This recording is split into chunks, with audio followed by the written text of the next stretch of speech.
ബി.ജെ.പിയുടെ തീപ്പൊരി നേതാവ് ശോഭാ സുരേന്ദ്രൻ ഇതാ പാലക്കാടേക്ക് എത്തുകയാണ്. ഒടുവിൽ പാലക്കാട് ജനത ആഗ്രഹിച്ചത് സംഭവിക്കാൻ പോകുന്നു. കഴിഞ്ഞ ഉപതെരഞ്ഞെടുപ്പിൽ സ്ഥാനാർത്ഥിയാകാൻ കഴിഞ്ഞില്ലെങ്കിലും ശോഭാ സുരേന്ദ്രൻ ഇക്കുറി നിയമസഭാ തെരഞ്ഞെടുപ്പിൽ പാലക്കാട് മത്സരിക്കുമെന്ന് ഏറെക്കുറെ ഉറപ്പായിരിക്കുന്നു.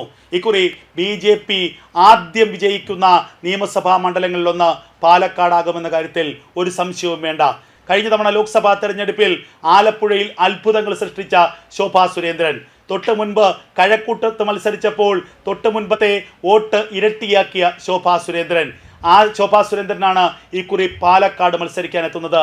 2016 40,000-ലധികം വോട്ട് ബി.ജെ.പിക്ക് വേണ്ടി താമര ചിഹ്നത്തിൽ പിടിച്ച ശോഭാ സുരേന്ദ്രൻ 10 വർഷങ്ങൾക്കിപ്പുറം 2026 പാലക്കാടേക്ക് എത്തുമ്പോൾ പാലക്കാട്ടെ ബി.ജെ.പി പ്രവർത്തകർ ആവേശത്തിലാണ്.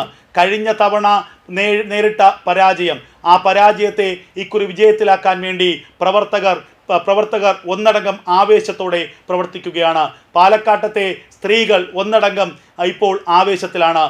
പാലക്കാട്ടെ യുവ വോട്ടർമാർ ആവേശത്തിലാണ്.